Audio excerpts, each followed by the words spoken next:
Hola, buenos días. Hoy vamos a hacer otra clase del tema de campo magnético y muy seguramente ya con esta clase concluiremos la parte de teoría, aunque grabaré otra clase más en la que resuelva algunos de los problemas que más os cuesten. Abriré una pequeña encuesta en el campo virtual y daré la posibilidad a cada uno o cada una de vosotros de votar por 3 4 problemas. Los que más votos tengan serán los que resuelva en una clase en la que podré perfectamente resolver 5 o 6.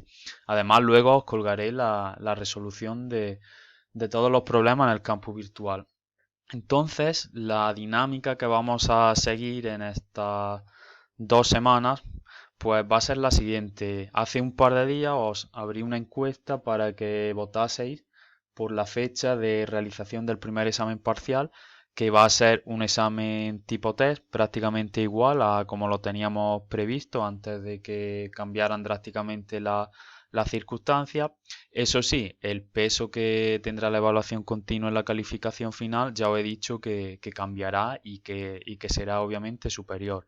Pero aún así, aunque todavía no están claros los pesos, tenéis que seguir estudiando porque hasta que no tengamos una reunión de departamento no se decidirá cuál será el peso que tendrán, pues las tareas que mandemos, los exámenes parciales, etcétera. Y también se decidirá cómo será la prueba final si la hay. Así que por el momento solo tenéis que seguir trabajando y sed un poco pacientes porque en cuanto sepa algo os lo comunicaré.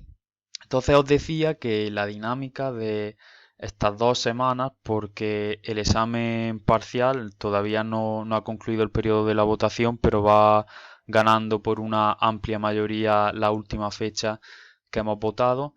Así que, si no me falla la memoria, creo que era en torno al 7-8 de mayo. Lo tengo que consultar, pero era por ahí. Entonces hoy voy a terminar la teoría de campo magnético y el próximo día, no sé cuándo será, lunes, martes, os subiré una clase con resolución de problemas. Luego os dejaré también unos días para que trabajéis el resto de problemas que ahí no aparecen resueltos. Y en el tiempo que falta hasta realizar ese examen parcial, lo que vamos a hacer principalmente es dedicarnos a las prácticas. Os subiré para aquellos que tengáis que realizar las prácticas de la asignatura. Hablo por el grupo de HIT y los que tenéis las prácticas de electricidad, ya sabéis que tenéis otra profesora. Esto va únicamente para el grupo de HIT y pues aquellos que estéis en HIT y que tengáis que realizar las prácticas de la asignatura, os subiré un vídeo tutorial en el que yo voy a coger los datos de una práctica, voy a explicar perfectamente cómo es el dispositivo experimental, cómo está montado, cómo se obtienen esos datos, que son reales, los hemos obtenido en cursos anteriores, y voy a explicar paso a paso lo que se debería hacer para elaborar una pequeña presentación de acuerdo a lo que pide el guión de esa práctica. Entonces, una vez que vosotros tengáis eso, tendréis que hacer exactamente lo mismo, pero con otras prácticas. La dinámica para hacerlo es exactamente la misma. Entonces, en estas 2 semanas, pues principalmente nos vamos a dedicar a las prácticas y obviamente tenéis que estudiar mucho para el examen parcial. Esto ya sí va también para los de mi grupo de electricidad y doble grado de electricidad y mecánica y electricidad y electrónica.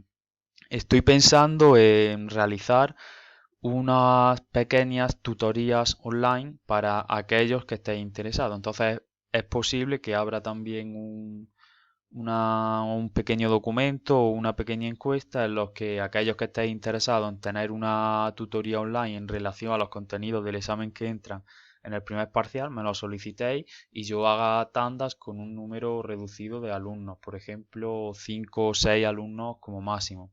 Eso lo hago porque si digo, venga, que se conecte todo el mundo que tenga dudas, pues a lo mejor nos conectamos 30 o 40 y ya no es una tutoría individualizada y ya es más difícil. Entonces estoy pensando en hacer eso también. Así que nada, vuelvo ya a lo que íbamos hoy. Hoy voy a terminar el tema de campo magnético y durante unos días os dejaré tiempo para que resolváis problemas y yo subiré también una clase con los problemas que más votos tengan para que lo resuelve. Pues bien, empezamos ya con la clase propiamente dicha. El último día estuvimos viendo la ley de Biot y Savart. La ley de Biot y Savart se basa en que son las corrientes eléctricas las que provocan los campos magnéticos y nos dice exactamente cuál es el módulo, dirección y sentido del campo magnético creado por un elemento infinitesimal de corriente. Aquí tenemos la ley de Savart tal cual y luego lo que estuvimos haciendo fue ver algunos casos concretos. Por ejemplo, un hilo finito de corriente. Estuvimos calculando cómo era el vector campo magnético. Aquí tenemos la expresión, que esa expresión ya os dije que os va a ser muy útil a la hora de resolver algunos problemas. Y luego lo hicimos también para el caso de una espira circular por la que circula una corriente y llegamos a varios casos que eran llamativos. En primer lugar, no sé si me he pasado, perdonad, no me he pasado. El campo magnético en su punto central no era cero, eso era algo que por simetría nos podía resultar un poco antiintuitivo, pero ya vimos cuál era la explicación. La explicación era que las fuentes del campo magnético son las corrientes y no son las cargas. Entonces, cuando hablamos de corrientes, tenemos que tener en todos los puntos de la circunferencia una distribución simétrica de corriente. Eso quiere decir que si yo miraba en una semicircunferencia, veía por abajo, por ejemplo, una corriente en un sentido y por arriba la veía en otro. Eso propiciaba que no se diese una simetría y que por tanto el campo magnético resultante en el centro no fuese cero. Luego también estuvimos viendo o haciendo una analogía entre la espira circular y el imán, de acuerdo a la forma que tomaban las líneas de campo. Esto lo tenemos aquí. Vimos que cuando la corriente por la espira circula en este sentido, las líneas de campo iban de izquierda a derecha y que en un imán siempre las líneas de campo entran por el polo sur y salen por el polo norte. Eso implica que, por ejemplo, si yo me vengo aquí, yo estaré viendo, como las líneas de campo entran por el sur, yo estaría viendo un polo sur. Si miro desde aquí, yo estaría viendo un polo norte, porque las líneas de campo salen por el norte. Eso os dije también que iba a ser muy importante para el tema de inducción magnética. No le hagáis caso a la disposición que tiene aquí los dibujos, es que el hecho de que aquí aparezca un polo norte no significa que desde este lado veamos un polo norte y que desde este veamos un polo sur. Simplemente lo puse ahí por recordar la regla mnemotécnica, pero siempre tened en cuenta que las líneas de campo entran por el sur. Eso significaría que si yo veo la espira desde este lado, estaría viendo su parte sur y salen por el norte. Si yo la veo desde este lado, estaría viendo el norte. Fijarse como si yo miro la espira desde este lado, en realidad vería la corriente circular en este sentido, tal y como está aquí, porque obviamente estoy frente al polo norte. Pues eso es muy útil para identificar los polos de un imán, porque a fin de cuentas una espira por la que circula una corriente es exactamente lo mismo que un imán. Y ya os he dicho que va a ser muy importante en el próximo tema, inducción magnética, ya que ahí la mayoría de problemas nos van a preguntar por el sentido de la corriente inducida que se crea a través de una variación de flujo magnético. Luego, también estuvimos viendo una consecuencia directa de la creación de campos a través de corrientes y es el hecho de que las corrientes paralelas por las que circula corriente, obviamente, pueden atraerse o repelerse dependiendo del sentido que tengan las corrientes. Entonces vimos que si ambas corrientes van en el mismo sentido, por ejemplo aquí un sentido ascendente, la fuerza era de atracción. Si por el contrario esas corrientes tuviesen sentidos opuestos, por ejemplo una hacia arriba y otra hacia abajo, la fuerza que se crearía entre los cables, entre los conductores, sería una fuerza de repulsión. Y a partir de ahí también había otra forma de definir un amperio como la intensidad de corriente que circulando por dos conductores paralelos e indefinidos, separados a una distancia de 1 metro en el vacío, hace que se atraigan con una fuerza de 2 por 10 elevado a menos 7 newton partido por metro. Esa era otra forma de definir un amperio, al igual que se puede definir perfectamente un amperio como un culombio partido por un segundo. Eso, así por encima, fue lo que vimos el último día, además de realizar, si no recuerdo mal, uno de los problemas de la relación. Pues bien, hoy vamos a proseguir con el tema y vamos a hablar de la ley de Ampère. La ley de Ampère es esencial en el electromagnetismo. ¿Por qué? Hasta ahora yo os he dicho que los campos magnéticos y los campos eléctricos presentan ciertas similitudes, pero sobre todo tienen también muchas diferencias. En similitudes, ¿qué podemos destacar? Pues que ambos campos se pueden identificar mediante unas líneas de campo, esa es la principal. También que ambos campos se originan a través de unas determinadas fuentes. Los campos eléctricos se originan a través de cargas eléctricas. Las cargas eléctricas son las fuentes de los campos eléctricos, mientras que los campos magnéticos se originan a través de corrientes eléctricas. Es decir, las corrientes eléctricas son las fuentes de los campos magnéticos. Otra cosita que tenemos que tener en cuenta de esto, a lo mejor lo veis si miráis algún libro o cualquier otro escrito relacionado con el tema. A las cargas eléctricas, que son las fuentes de los campos eléctricos, se les dice que son fuentes escalares. ¿Qué quiere decir eso?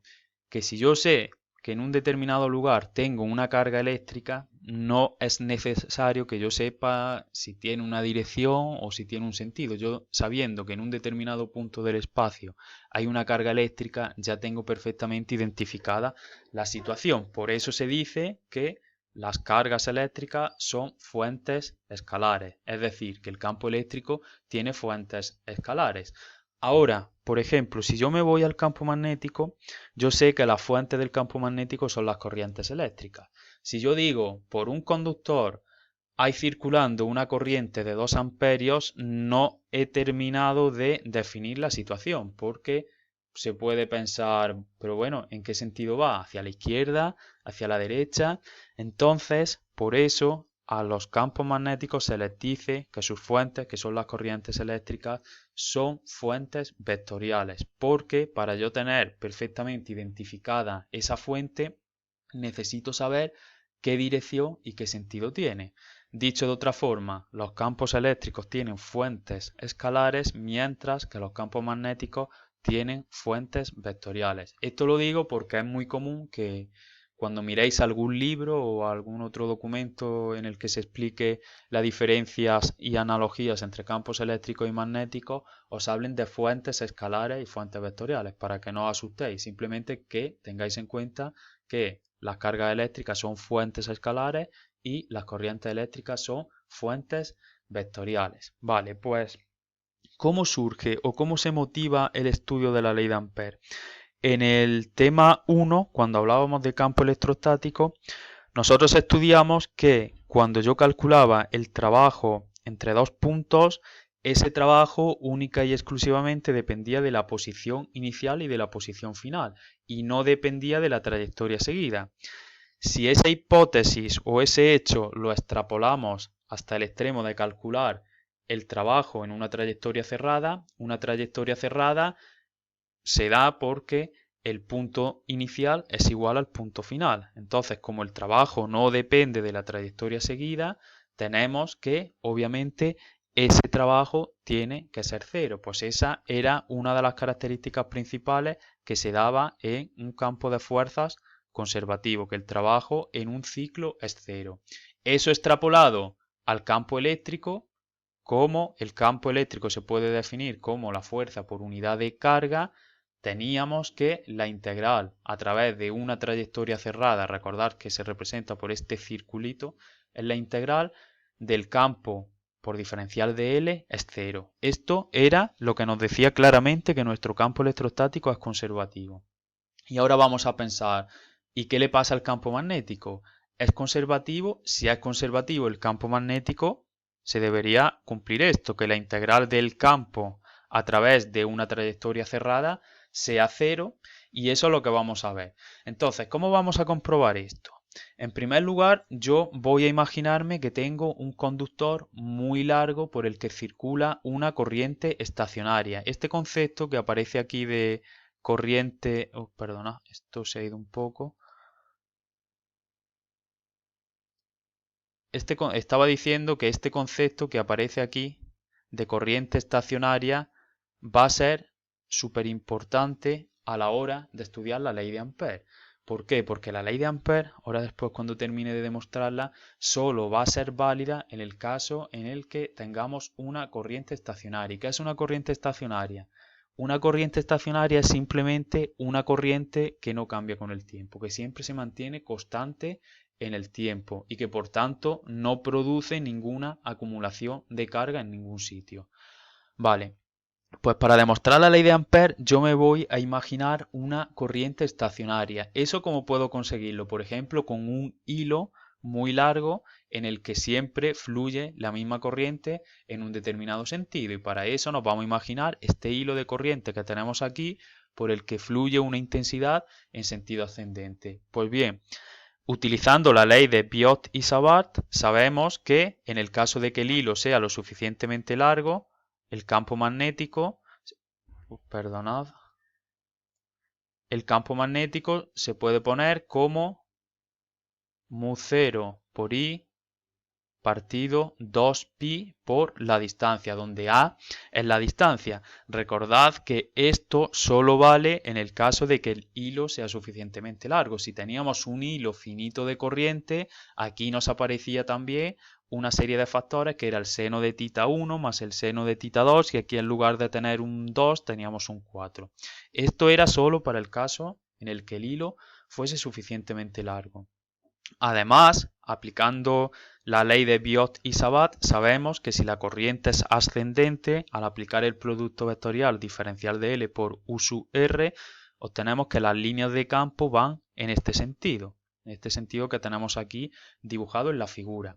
Entonces, para que nos vayamos poniendo en situación, estas líneas que vemos aquí discontinuas es simplemente una representación del campo magnético a distintas distancias A. Es decir, cuando A vale, por ejemplo, desde aquí hasta el conductor, las líneas de campo magnético tienen esta forma. En cada punto son tangentes a la trayectoria circular que hay ahí dibujada. Pues venga, vamos a avanzar un poquito. Yo quiero ver qué valor tiene la integral del campo a través de una trayectoria cerrada cualquiera. Para hacer eso, en primer lugar, yo necesito una trayectoria cerrada. La trayectoria que aquí me he imaginado no tiene por qué ser circular ni nada por el estilo, puede ser la que yo quiera, es esta curva que vemos aquí pintada en color verde. Como veis es una curva cualquiera a la que yo he llamado C. Entonces voy a calcular cuánto vale la integral de B por diferencial de L a través de esa trayectoria cerrada que yo he llamado C. Pues en primer lugar he cogido los valores que hay dentro de la integral, es decir, el producto escalar de B por diferencial de L. Como es un producto escalar, yo sé que el producto escalar de dos vectores se puede estimar como el módulo de uno, que es B, por el módulo de otro, que es diferencial de L, por el coseno que forman ambos vectores, es decir, el coseno del ángulo que forman B y diferencial de L. Pues voy a ver cuál es ese ángulo. Ese ángulo lo he llamado θ. Entonces, yo me voy aquí a la representación gráfica y cojo en un punto cualquiera de mi trayectoria C, yo he cogido este que hay aquí, donde pone una P. Pues he visto cómo son las líneas de campo magnético ahí. Para saber cómo son las líneas de campo magnético ahí, yo tengo que trazar desde ese punto una circunferencia que esté centrada en mi hilo conductor. Y como sabemos, las líneas de campo magnético ahí van a ser tangentes a esa circunferencia, que sería este vector que tenemos aquí marcado como B. Ese sería el campo magnético en el punto P. Y ahora, diferencial de L es siempre un vector tangente a la trayectoria en ese punto. La trayectoria viene marcada por la curva C, entonces la curva C también pasa por el punto P y de acuerdo a la forma que nosotros le hemos dado a esa curva C, un vector tangente a la misma sería este vector diferencial de L, de forma que θ es el ángulo que forma B y diferencial de L. Aquí tenemos otra representación de esto. Si nos fijamos en este triangulito que tenemos por aquí, quiero que prestemos atención aquí, veo el vector campo magnético, que lo tengo aquí, y luego el vector diferencial de L. Yo puedo establecer a partir de esto una serie de propiedades geométricas. Por ejemplo, puedo decir que este trocito negro que yo he marcado aquí como diferencial de S lo puedo expresar como diferencial de L por el coseno de tita. Entonces, cuando yo avance descomponiendo la expresión del producto escalar de B por diferencial de L, me había salido B diferencial de L por coseno de tita, pues ahora esto o este término diferencial de L por coseno de tita lo puedo poner como diferencial de S. Aquí lo tenemos en el dibujito. Entonces, este trocito es diferencial de L por coseno de tita. Ahora bien, si yo supongo que esto es muy pequeño, este diferencial de S es muy pequeño, el resultado sería exactamente lo mismo que si este trocito fuese un arco de circunferencia infinitesimal. Y ya sabéis que en los arcos de circunferencia se cumple que el arco es igual al radio por el ángulo. El conductor pasa por aquí, por este punto, en este vértice del triángulo. Entonces, este segmento que yo he cogido aquí tiene que ser el radio o distancia hasta el punto P. Es decir, esto que tenemos aquí, la distancia desde el punto P hasta el radio. De forma que tengo aquí este pequeño triángulo infinitesimal. Entonces yo puedo decir, este también sería lo mismo, sería también de valor A, que este arco que se forma aquí va a ser igual a diferencial de S, porque lo hemos llamado ahí, y tiene un valor que es el ángulo por el radio. El ángulo que se forma, ¿cuál es? Un ángulo que yo he llamado diferencial de phi, y el radio es A. Entonces podemos expresar diferencial de S como A por diferencial de phi. Eso ahora después lo voy a sustituir en esta expresión. Yo sé, por otro lado, porque lo había indicado aquí lo tenemos también, que el campo magnético en el punto P va a tener un valor que va a ser mu0 por I partido 2pi por A. Pues simplemente ya lo que hago es sustituir todo lo que tengo. Yo quiero calcular esta integral, la integral de B por diferencial de L. Perdonad, no está funcionando esto muy bien. Pues si yo quiero calcular esta integral, en primer lugar ya he visto que se reduce a B por diferencial de S, pues pongo el módulo de B, que es mu0i partido 2pi-a, y ahora diferencial de S me había quedado que era A por diferencial de phi. El A arriba se va con A abajo, mu0i partido 2pi lo saco, y me queda la integral de diferencial de phi.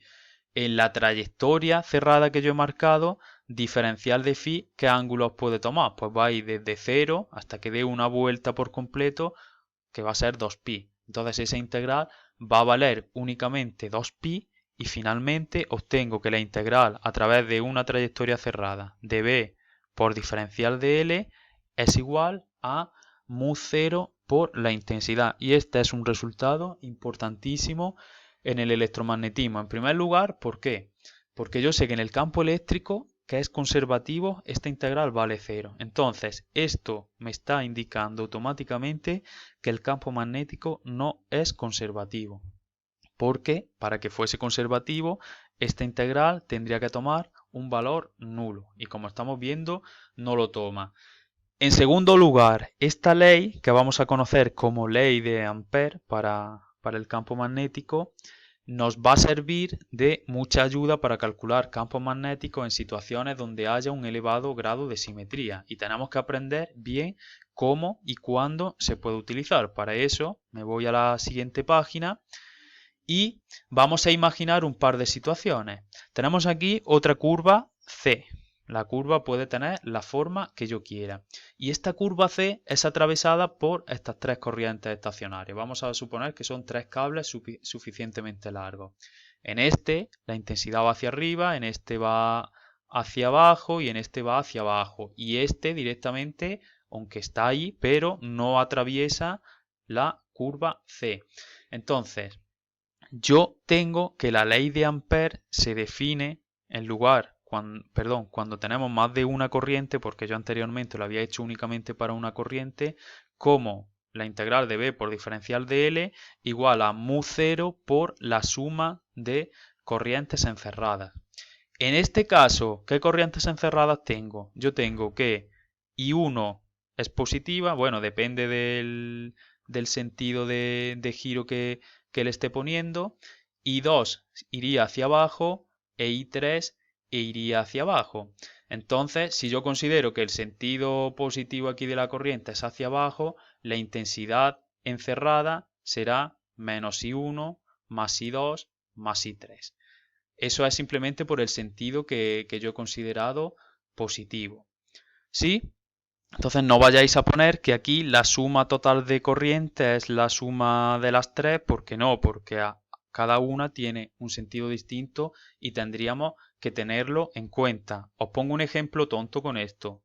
Si yo tengo aquí una curva C y ahora tengo que la atraviesa un conductor con una intensidad I hacia arriba y un conductor con una intensidad I hacia abajo. La suma neta de intensidades es cero. Entonces, en ese caso, la integral de b por diferencial de L sí sería cero porque no hay una intensidad neta atravesando esa curva. Y cuando hablo de la curva hay que tener cuidado porque aquí mi curva es una trayectoria cerrada, pero para calcular cuál es la intensidad o las intensidades que atraviesan esa trayectoria cerrada, yo tengo que imaginarme cualquier superficie que esté delimitada por esa curva. La más fácil simplemente, aquí por analogía, es una superficie plana, que sería una superficie horizontal, pero, a ver si me sale bien el dibujo, yo también podría imaginarme una superficie así, una especie de semiesfera que esté delimitada por esta curva y seguiría siendo igualmente válida. Entonces os digo que podéis imaginaros cualquier superficie que esté delimitada por la curva y para aplicar la ley de Ampère tenéis que ver las corrientes que atraviesan una superficie que esté delimitada por esa curva. Da igual la superficie que elijáis. Obviamente no os pongáis ahí a imaginaros una superficie muy complicada. Lo más obvio siempre es coger una superficie que esté delimitada de manera plana, o perdón, una superficie plana que esté delimitada por la curva. Aquí sería una superficie horizontal. Entonces, siempre tenemos que computar las intensidades que atraviesan una superficie que esté delimitada por nuestra curva. Y esto, como he dicho, es esencial para calcular algunos campos magnéticos en situaciones donde haya un elevado grado de simetría. Y por último, la ley de Ampère tiene una importante limitación. No sé si habéis caído en la cuenta de que yo he hablado antes de que la corriente ha de ser estacionaria. Si yo no tengo una corriente estacionaria, no puedo aplicar la ley de Ampère. Podríamos, por ejemplo, ahora después cuando lo veamos, para un hilo infinito, yo tengo muy sencillamente, de hecho lo voy a hacer, cuánto vale su campo magnético. Entonces vamos a imaginarnos un hilo de corriente que va a pasar por aquí y que va a tener un sentido ascendente y atravesado por una corriente I. Y yo quiero calcular cuánto vale el campo magnético en un punto P que va a distar una distancia A. Me cambio de color, entonces esta distancia que yo tengo aquí la voy a llamar A. Pues ahora, en primer lugar, yo tengo que imaginarme una curva que pase por ese punto P. Por simplicidad, lo que voy a hacer va a ser coger una circunferencia que esté centrada en el hilo. Pues yo cojo una circunferencia que esté centrada en el hilo y que pase por ese punto P y que tenga de radio esa distancia A. Con la ley de Ampère, ¿qué podría hacer? Pues yo diría que B o la integral de B por diferencial de L a través de una trayectoria cerrada, a la que voy a llamar C, sería esta curva que yo he imaginado aquí en verde, que yo he cogido una circunferencia como podría haber cogido cualquier otra. Pues eso tiene que ser igual a mu0 por la intensidad que encierra. Ahora bien, yo tengo aquí de nuevo el producto escalar de dos vectores. Yo sé que en una circunferencia el vector campo magnético, si yo me he imaginado una circunferencia aquí en mi curva C, pues en el punto P el vector campo magnético va a ser tangente a la circunferencia. Será B, lleva ese sentido y esa dirección porque la corriente es ascendente. Y lo mismo va a pasar a diferencial de L. Diferencial de L, que es un vector tangente a la trayectoria, como yo he elegido una circunferencia, también va a ser exactamente un vector que tenga la misma dirección y sentido. ¿Qué quiero decir con eso? Pues que en este caso este producto escalar se me va a transformar como el módulo del primero por el módulo del segundo, porque como tienen la misma dirección y sentido, forman un ángulo de 0 grados y el coseno de 0 es 1. Pues queda que B por diferencial de L es igual a mu 0 por la intensidad encerrada por una superficie delimitada por la curva C. ¿Cuál es la única intensidad encerrada ahí? Es el conductor, que tiene una intensidad I. Pues estas serían las circunstancias que me quedan. Ahora, yo digo B a una distancia A, porque yo voy a calcular el campo en un punto P que está a una distancia A, es siempre constante. Yo coja este punto, el módulo del campo magnético, siempre que esté a una distancia A es constante, por lo que puedo sacarlo fuera y me queda que B por la integral de diferencial de L, y diferencial de L, ¿qué valores o qué límite de integración puede tener? Desde 0 hasta 2pi por A, porque lo estoy considerando a través de una circunferencia. Es igual a mu 0 por I. Entonces realizo la integral y me queda que B, perdonad, me quedaría que B por 2pi A es igual a mu 0 por I. Y por último, si de aquí despejo el campo magnético, me queda que el campo magnético a una distancia A es igual a mu 0 por I partido 2pi por A. Vamos a pensar un poquito sobre este resultado. Este resultado, si vemos lo que hemos analizado anteriormente cuando hemos obtenido la ley de Ampère para un hilo muy largo, coincide exactamente con el mismo. Es decir, yo he considerado aquí un hilo muy largo por el que circula una intensidad de corriente I y obtengo la misma expresión que cuando yo cogía la ley de Biot y Savart, la resolvía para un hilo finito y después hacía la aproximación de un hilo muy largo. Pero estaréis pensando, si yo en lugar de decir que mi hilo es muy largo, yo digo que tengo un hilo finito que va a tener, por ejemplo, estas dimensiones desde aquí hasta este punto, por aquí, por esta curva que yo me imagino, también está delimitada por...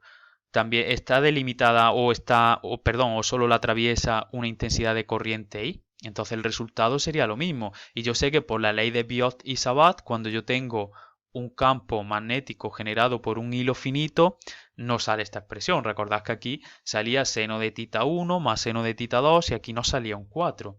Entonces, ¿por qué la ley de Ampère no es válida aquí? Pues bien, la ley de Ampère no es válida aquí porque yo no puedo decir que tengo un hilo finito como el que yo tendría aquí y decir que tengo a la misma vez una corriente estacionaria, porque si yo tuviera aquí un hilo finito, ¿qué estaría pasando? Aquí, en estos puntos o en este punto, si la intensidad va en este sentido, habría acumulación de corriente de un signo y aquí habría acumulación de corriente de otro. Eso es incompatible con que la corriente en todos los puntos del conductor sea estacionaria y por eso la ley de Ampère no es válida cuando tenemos una situación como esta, es decir, un conductor que no sea infinito. Por eso he dicho que hay que tener mucho cuidado con los ejemplos de aplicación de la ley de Ampère, porque exige siempre corriente estacionaria y situaciones con elevado grado de simetría.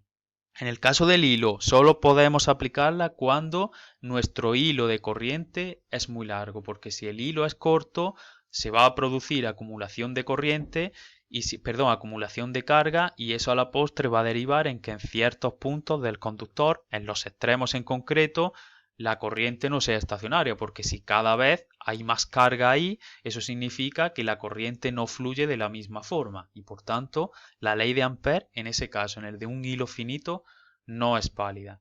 Si tenéis dudas sobre esto, preguntadme, porque esto es importante. ¿Por qué? Porque luego hay en el tema de ondas electromagnéticas, veremos que todo lo que hemos visto del electromagnetismo se va a resumir en cuatro ecuaciones fundamentales que se llaman las leyes de Maxwell. Entonces Maxwell, que fue un físico genial, además está bajo mi punto de vista muy infravalorado respecto al reconocimiento que se le da a todo lo que ha hecho, que es súper importante para el desarrollo de la física, pues a este señor le parecía que esta ley de Ampère tenía algo que no le terminaba de gustar porque para la misma situación física, como puede ser por ejemplo aquí el caso del hilo, era capaz de obtener dos resultados diferentes. Entonces esta ley de Ampère no le terminaba de convencer. Pues este señor Maxwell introdujo, lo veremos en el tema de ondas electromagnéticas, luego una modificación añadiéndole un término a esta ley de Ampère que ya la iba a dotar de un carácter universal para que valiese absolutamente para todos los casos, tengamos corriente estacionaria o no tengamos corriente estacionaria. Esto lo adelanto, pero de momento ni caso a esto. Para nosotros simplemente tenemos que ver que para aplicar correctamente la ley de Ampère tenemos que tener una corriente estacionaria y la forma de actuar es siempre la misma. Yo tengo una corriente que circula a través de un dispositivo experimental que se me da y yo tengo que calcular, para calcular el campo magnético en un punto, la integral de línea de ese campo magnético a través de una trayectoria que yo me imagino. En el fondo, esto tiene muchas similitudes a la hora de resolver problemas. Ahora después haremos unos cuantos ejemplos con el teorema de Gauss. Si os fijáis en el teorema de Gauss, cuando teníamos una distribución esférica, teníamos que coger una superficie de integración y siempre cogíamos también superficies esféricas. Pues aquí pasa algo parecido. Aquí cuando yo tengo un hilo o un cilindro, que ahora vamos a ver que se puede aplicar para cilindros, yo voy a cogerme trayectorias o líneas para integrar que van a ser también cilíndricas. Es decir, que si tengo un hilo, no me voy a coger una superficie, una trayectoria de integración súper rara que me dificulte la vida. Siempre voy a coger una trayectoria de integración que tenga un elevado grado de simetría. Entonces, siempre que tengamos un hilo o un cilindro, vamos a elegir trayectorias circulares. Pues bien, hasta aquí es la parte más o menos teórica de la ley de Ampère. Lo que voy a hacer a partir de ahora es aplicarla para varios ejemplos. Y vamos a empezar con el caso de un conductor rectilíneo de radio R que lleva una corriente I que está uniformemente distribuida en toda el área transversal del conductor. Entonces nos piden que calculemos el campo magnético que crea el conductor en el interior y en el exterior del conductor. Para eso me voy a ir a una nueva página y yo voy a dibujar el conductor cilíndrico en disposición vertical.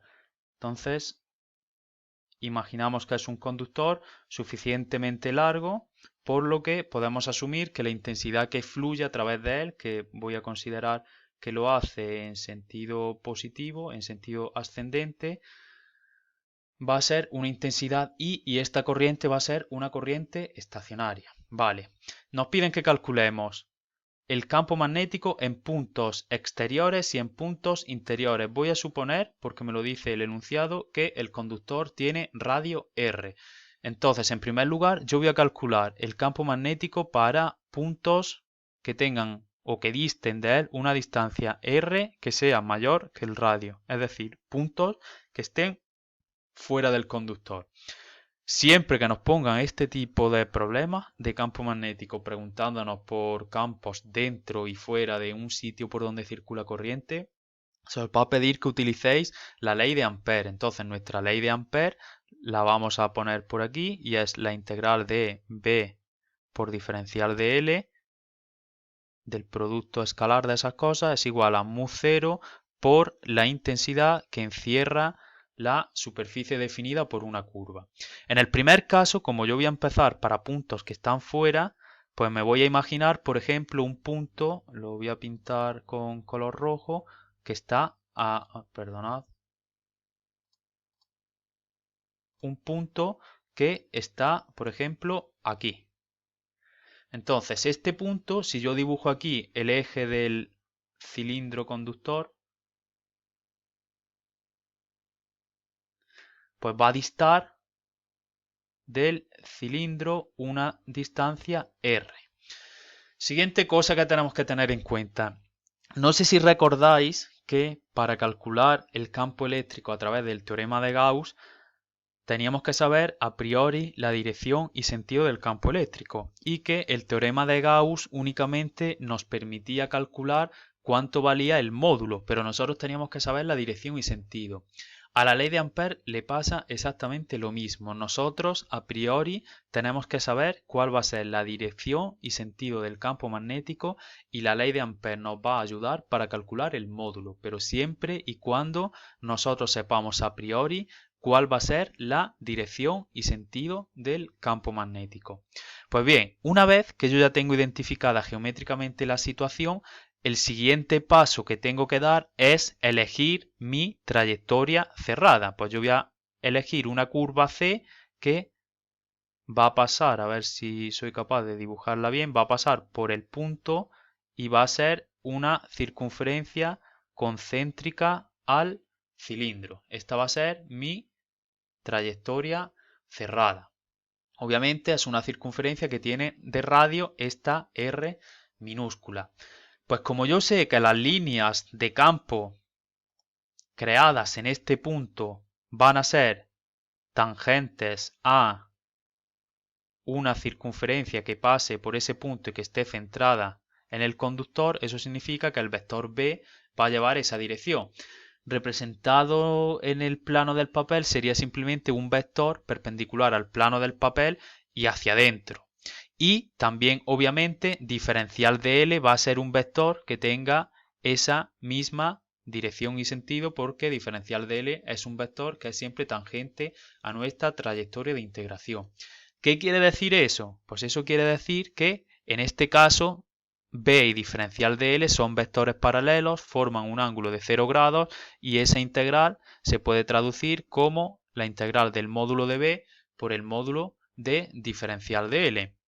Eso es igual a mu0 por la intensidad total que encierra. ¿Cuál es esa intensidad? Como el enunciado me dice que el cilindro conductor porta una intensidad total I, esta intensidad total I que lleva el cilindro conductor pasa por la superficie que delimita mi curva. Vamos a imaginarnos que la superficie que delimita la curva es un plano horizontal que está delimitado por la curva. Pues toda la intensidad que lleva el conductor, que va hacia arriba, lo he puesto aquí, es esta intensidad, pasa o atraviesa esa superficie delimitada por la curva verde C. Entonces aquí la intensidad encerrada es simplemente I. Y ahora hago esta integral. Como para una distancia R el módulo del campo magnético va a ser igual en todos los puntos que equidisten una distancia R del cilindro, pues ese módulo sale fuera y tengo que B por la integral de diferencial de L que va a ir entre 0 y 2 πr va a ser igual a mu0i. Por lo que finalmente obtengo que B va a ser igual a mu0 por I partido 2 πr si la distancia es mayor que el radio del conductor. Este resultado también es súper importante porque si alguien está avispado se da cuenta de que sale exactamente igual a lo que yo he hecho en la página anterior para un hilo conductor. A ver dónde lo tengo. Aquí. Yo había obtenido que para un hilo conductor infinito el campo magnético a una distancia A era igual a mu0i partido 2πa. Y aquí me sale que para un cilindro conductor, en todos los puntos fuera del cilindro, el campo magnético es de nuevo mu0i partido 2πr. ¿Qué quiere decir esto? Esto de nuevo es una analogía grande con el campo eléctrico. Esto quiere decir que si yo estoy en un punto que dista una distancia r fuera del conductor, el campo magnético sería exactamente el mismo que si en lugar de tener yo un cilindro conductor, tuviese un hilo conductor que pasa por el centro con una corriente I. Esto tiene muchas semejanzas con el teorema de Gauss. No sé si recordáis que, por ejemplo, cuando yo tengo una distribución esférica de carga, el campo eléctrico en un punto fuera de la distribución esférica sería el equivalente al que crearía o al que se crearía si toda la carga de la distribución esférica estuviese centrada o concentrada en el centro de esa distribución. Pues aquí pasa exactamente lo mismo. Yo tengo que el campo magnético creado por el conductor, que tiene un cierto grosor, en los puntos fuera del mismo sería exactamente el mismo que si toda la corriente circulase por un hilo que pasa por el eje, es decir, un hilo que estuviese situado aquí. Eso pasa en los puntos externos y es un resultado bastante importante. De hecho, creo que tenéis un problema muy parecido en el que tenéis que hacer esto en la relación de problemas. No sé si es el 9 o el 10. Ahora después lo miraré. Ahora me voy a meter con un punto que esté en el interior. En el interior del conductor lo que yo voy a hacer es, este conductor lo voy a mirar desde un plano cenital, es decir, visto desde arriba. Entonces, si lo veo desde arriba, yo veré que la intensidad es saliente, porque como la intensidad era ascendente, si yo veo esto desde aquí arriba, pues voy a ver un conductor donde aquí va a estar su eje y que tiene una intensidad que va a ir hacia afuera.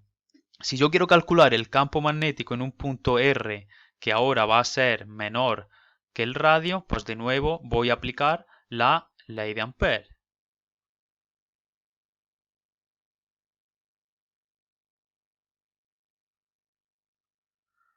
¿Cuál es el problema, el principal problema que tengo ahora? Ese problema es que no sé cuánto vale la intensidad encerrada, porque si yo estoy en un punto R interior, pues vamos a imaginarnos que ese punto está aquí.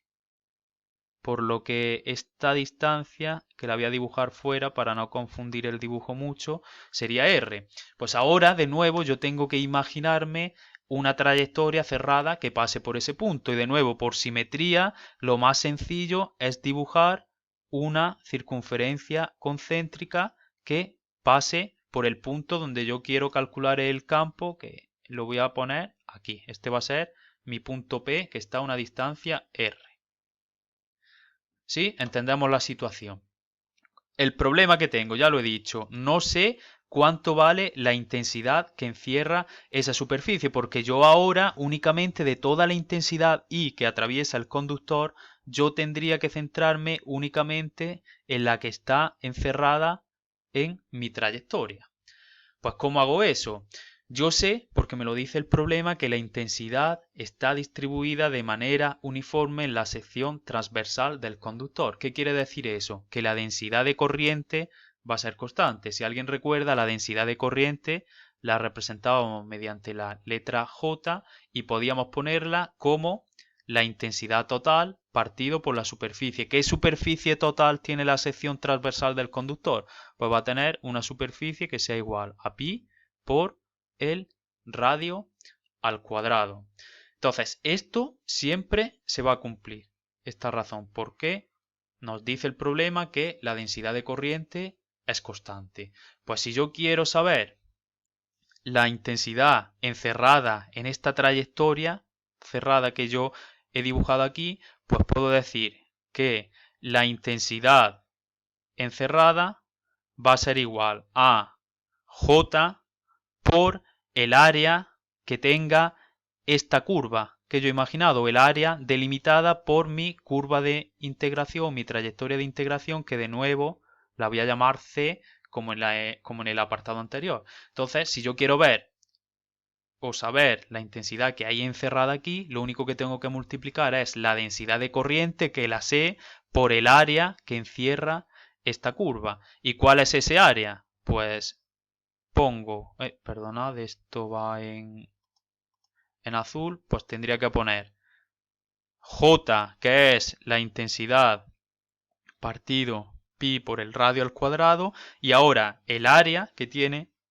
esta superficie delimitada por la curva C va a ser igual a pi por el radio que tiene esta curva C al cuadrado, de forma que pi y pi se va y, perdonad, había dicho que pi y pi se va y obtengo que esta intensidad encerrada es igual a I por la distancia a la que yo estoy partido el radio del conductor al cuadrado. Esa es la intensidad que circula a través de la trayectoria, perdón, de la superficie delimitada por la curva C. Pues ahora me voy a mi ley de Ampère y con el sentido del campo magnético y del vector diferencial de L pasa exactamente igual que antes. Eso quiere decir que visto desde arriba, el vector diferencial de L y B van a tener la misma dirección y sentido que el que tenían anteriormente. Esto has visto desde arriba. Entonces esto va en el plano del papel hacia adentro. Quizás aquí antes la representación que he hecho de la perspectiva no ha sido la más idónea. Este vector B lo tendría que haber dibujado en el plano del papel hacia adentro, pues para que lo veáis bien, algo así. Pues ese sería B y diferencial de L. Aquí en este caso es exactamente lo mismo y como está visto desde arriba, pues quiero que veáis que eso sería en el plano del papel hacia adentro. Vale, pues aplico mi ley de Ampère. Como veis, diferencial de L lleva la misma dirección y sentido. Esto se reduce de nuevo a decir que tenemos la integral a través de una trayectoria cerrada del módulo de B por diferencial de L y eso es igual a mu 0 por la intensidad encerrada que hemos visto que en este caso es I por R partido el radio al cuadrado. Pues hago la integral y esta integral me va a quedar que es B por la integral de diferencial de L que va entre 0 y 2πr, por lo que esa integral es 2πr y esto es igual a mu 0 por I por r cuadrado partido el radio al cuadrado. Este r se va con este y obtengo finalmente que el campo magnético es mu 0 I por r partido 2pi por r al cuadrado. Y esto es si el radio es menor que, perdón, si la distancia es menor que el radio. Como vemos, obtenemos expresiones diferentes dependiendo de si estamos en un punto exterior o en un punto interior. ¿Qué pasa aquí? Yo veo que en esta expresión el campo magnético crece linealmente con la distancia radial, mientras que aquí decrece a la inversa. Eso significa que si yo lo represento gráficamente y digo, en este eje voy a representar el campo magnético y en este voy a representar la distancia radial y aquí va a estar el radio. Hemos visto que aquí el campo magnético crece linealmente con la distancia radial, mientras que aquí disminuye a razón de la inversa. Pues este sería o esta sería la forma que tendría el campo magnético dependiendo de si estamos en un punto exterior o en un punto interior. Hay bastantes similitudes con, por ejemplo, con el campo eléctrico que creaba una distribución esférica de carga, solo que en el caso de la distribución esférica de carga, aquí de nuevo veíamos que aumentaba linealmente con la distancia radial, pero aquí disminuía a razón inversa del cuadrado de la distancia, pero las gráficas tienen una forma relativamente similar. De hecho, este gráfico creo que lo tenéis por aquí en los apuntes y nos sale que aquí es proporcional a la distancia radial, mientras que aquí es proporcional a la inversa de esa distancia radial. Pues bien, en la relación de problemas podéis hacer este problema que tenemos aquí. Es muy parecido, ya podemos ir practicando y os recomiendo que hagáis este problema.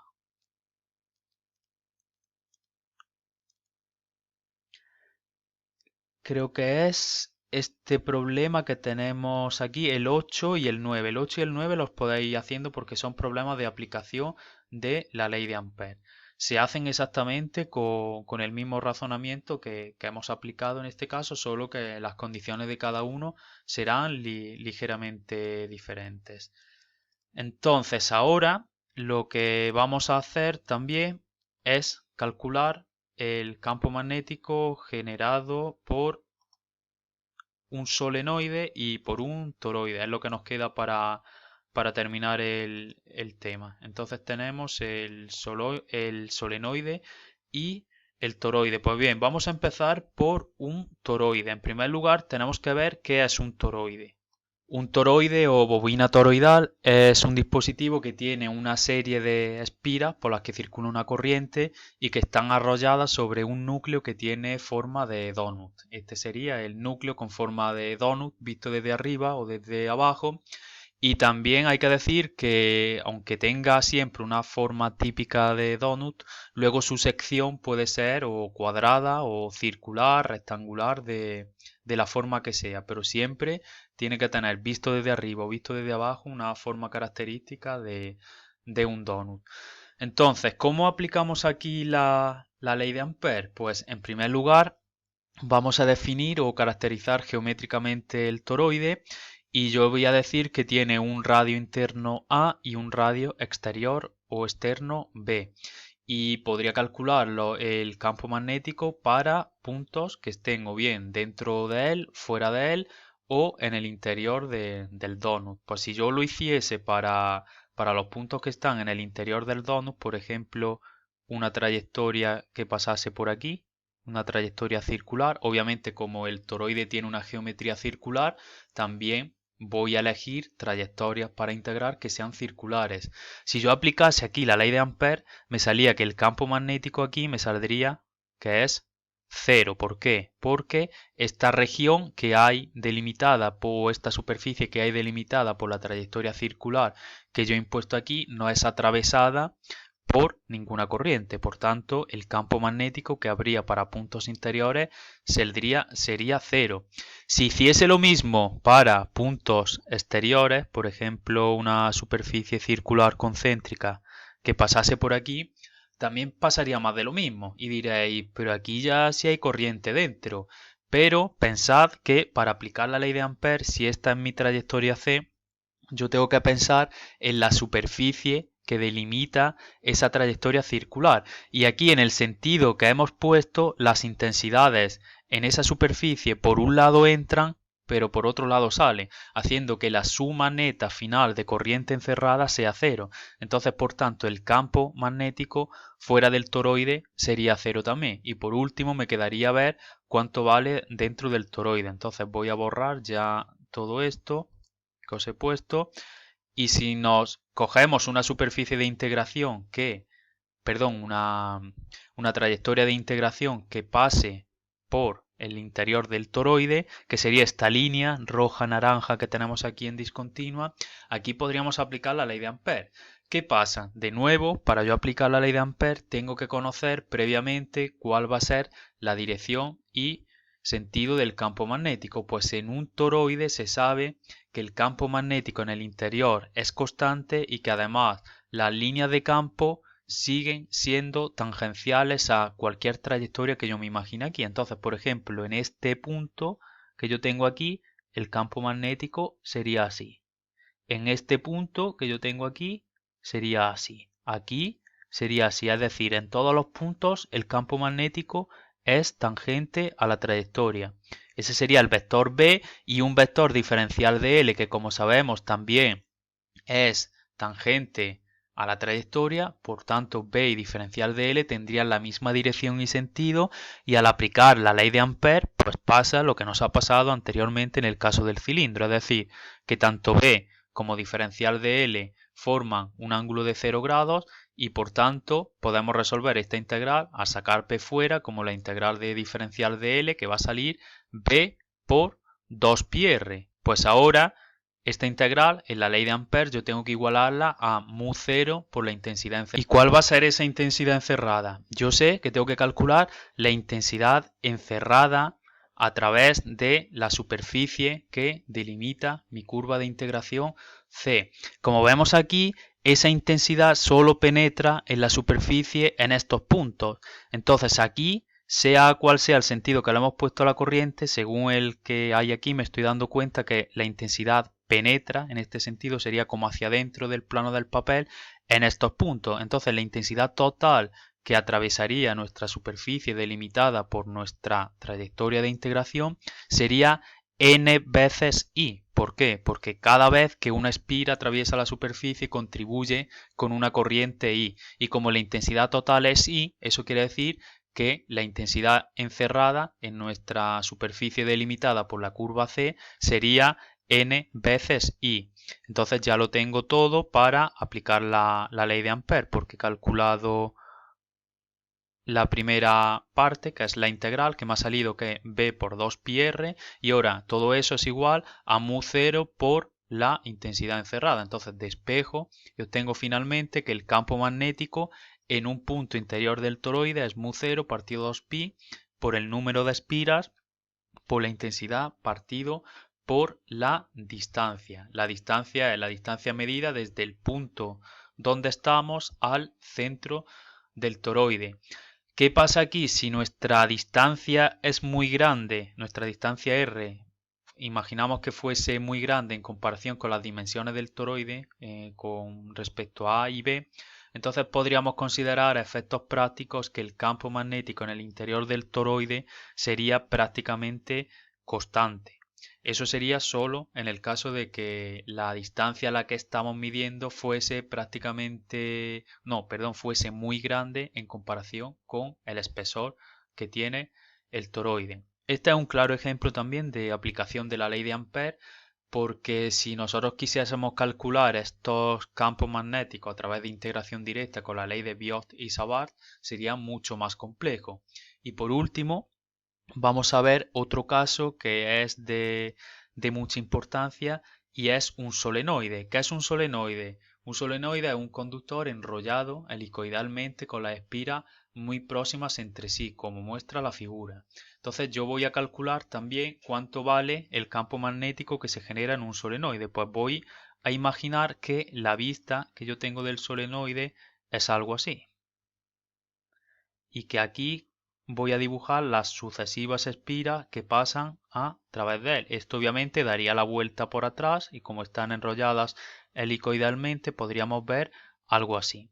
Aquí de nuevo tenemos que ver o saber a priori cuál es la dirección y sentido del campo magnético. Obviamente por esta espira circula una intensidad. Pues en un solenoide se sabe que el campo magnético en el interior va en la misma dirección que el eje, es decir, ese sería nuestro vector B, ya que nuestro eje, el eje del solenoide, es horizontal. Pues se sabe que el vector campo magnético sigue la misma dirección que el eje. Y para yo aplicar la ley de Ampère, pues tendría que coger y decir que la integral de B por diferencial de L es igual a mu0 por la intensidad encerrada. Y diremos aquí, ¿y aquí qué trayectoria de integración te coges? Pues aquí, en el caso de un solenoide, lo que se coge es una trayectoria rectangular. Algo, a ver, perdonad, que no ha salido muy bien, algo así.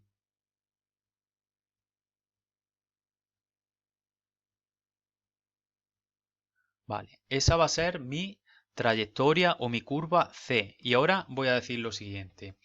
Si yo quiero hacer la integral de línea a través de esta trayectoria C, pues yo tendré que hacerla a través de este segmento, a través de este, a través de este y a través de este. Yo voy a decir que esto por aquí mide... perdonad. Esta distancia, lo que iba diciendo, que esta distancia en horizontal de la curva o trayectoria de integración, voy a decir que mide L.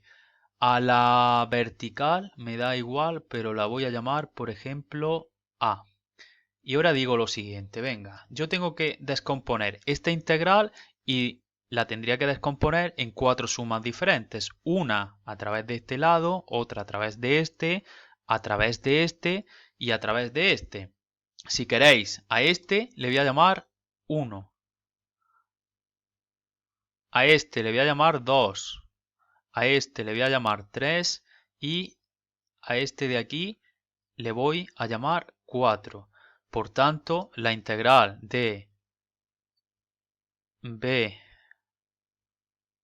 por diferencial de L a través de la trayectoria cerrada sería igual a la integral de b por diferencial de L a través de la trayectoria 1 más b por diferencial de L a través de 2 más b por diferencial de L a través de 3 más b por diferencial de L a través de 4.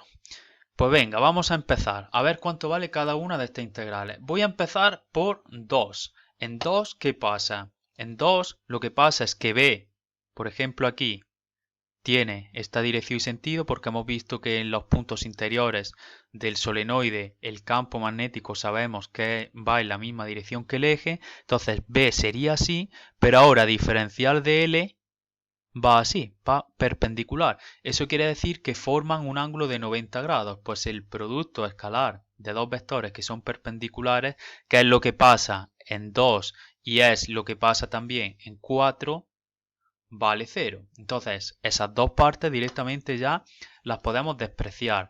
Ahora, ¿qué pasa en 3? En 3 lo que pasa es que fuera del solenoide el campo magnético es 0. Eso lo sabemos también. Se sabe experimentalmente que fuera de un solenoide no hay campo magnético. El único campo magnético es dentro. Entonces, si B es 0, pues esta integral directamente la puedo tachar también. Y únicamente me quedaría que la integral a través de la trayectoria cerrada la puedo calcular calculando cuánto vale a través del segmento 1. ¿Sí?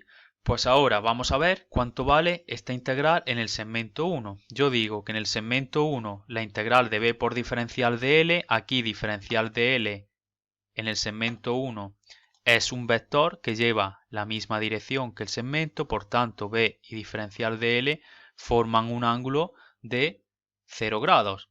Eso quiere decir que esta integral la puedo poner como b por diferencial de L, el módulo de uno por módulo de otro. Y ahora eso va a ser igual a mu 0 por la intensidad que haya encerrada. Yo voy a poner que aquí en este recuadro interior o en esta trayectoria de integración que yo he cogido, voy a suponer que hay n espiras. Entonces la intensidad que atraviesa esa superficie de integración va a ser n veces por i. Entonces cuando resuelvo esta integral me queda que b por la integral de diferencial de L, que va a ser la longitud, va a ser igual a mu 0 por el número de espiras que haya dentro de esta trayectoria de integración por la intensidad que tenga cada una de ellas. Vamos a suponer que por aquí en cada una de ellas circula una intensidad I. Pues ya despejo el campo magnético y obtengo finalmente que B es igual a mu 0 por n partido L por I. Y a este término, esto que me aparece aquí, a eso se le llama normalmente o se le denomina con una n minúscula, y esta n minúscula es el número de espiras por unidad de longitud.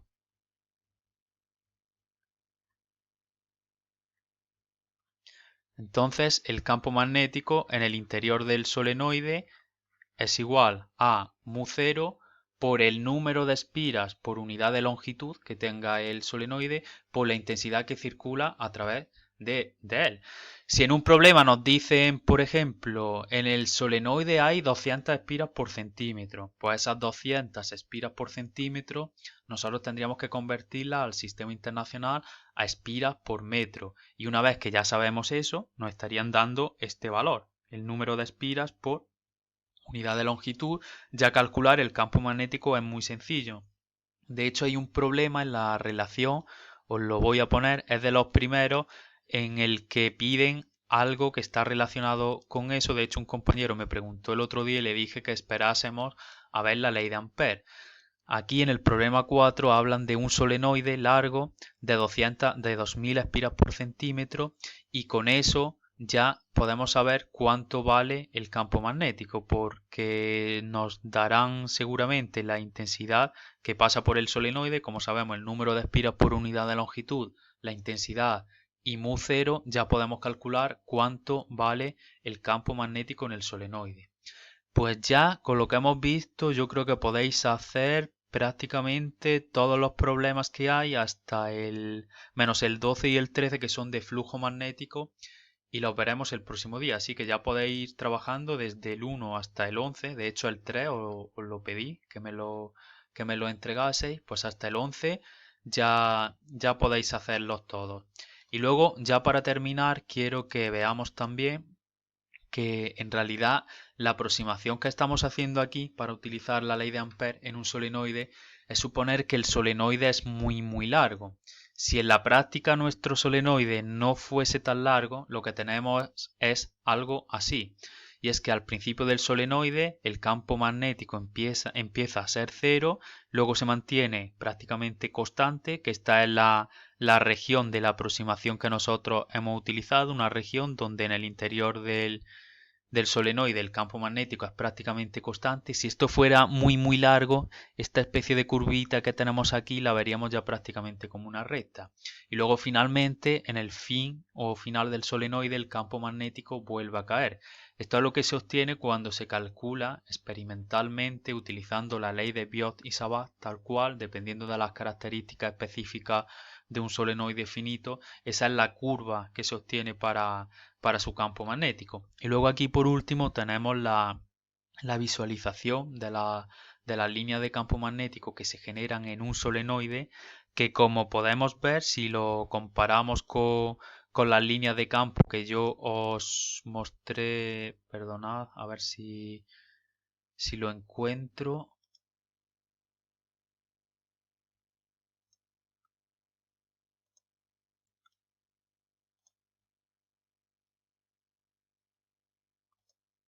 A ver,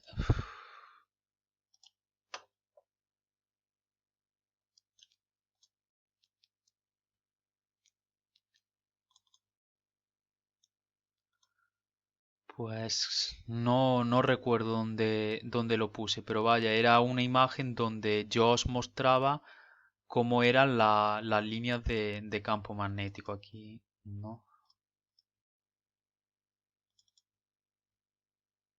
Aquí está la imagen.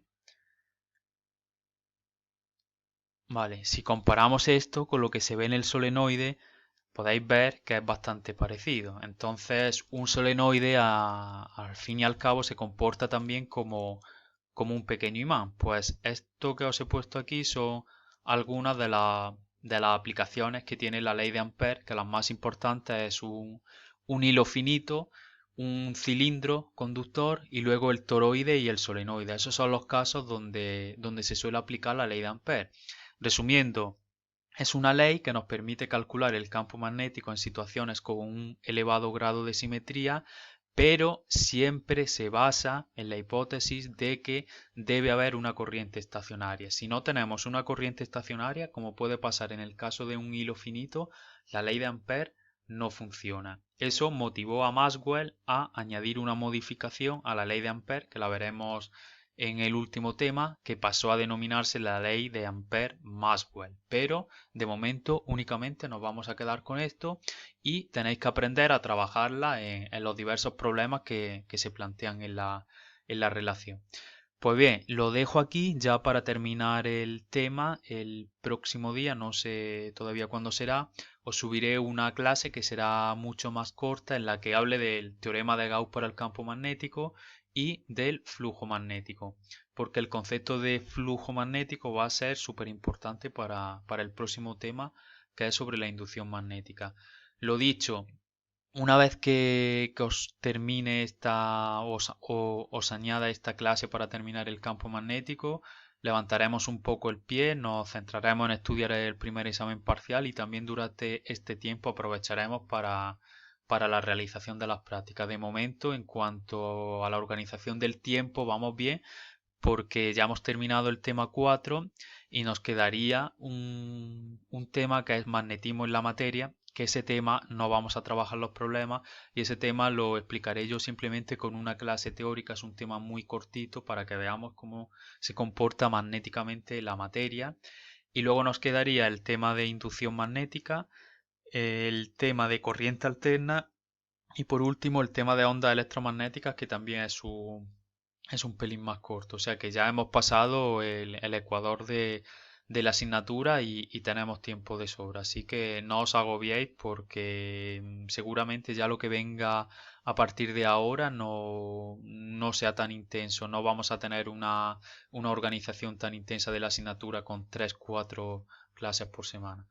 Pues nada, lo dicho, quedo a vuestra entera disposición para que me preguntéis todas las dudas que tengáis y en los próximos días abriré una especie de consulta por si alguien está interesado, acudir a una tutoría grupal en la que podamos hablar sobre varias dudas que se planteen para la realización del primer examen parcial. Lo podemos hacer. Os animo porque muchas veces es interesante también saber qué dudas tienen los compañeros, ya no únicamente las cosas que a lo mejor a vosotros no os han quedado claro, porque puede ser que un compañero pregunte una duda y digamos, "Uf, esto tampoco termino yo de tenerlo claro". Así que nada, os mantendré informados todo lo que pueda. Un saludo y hasta luego.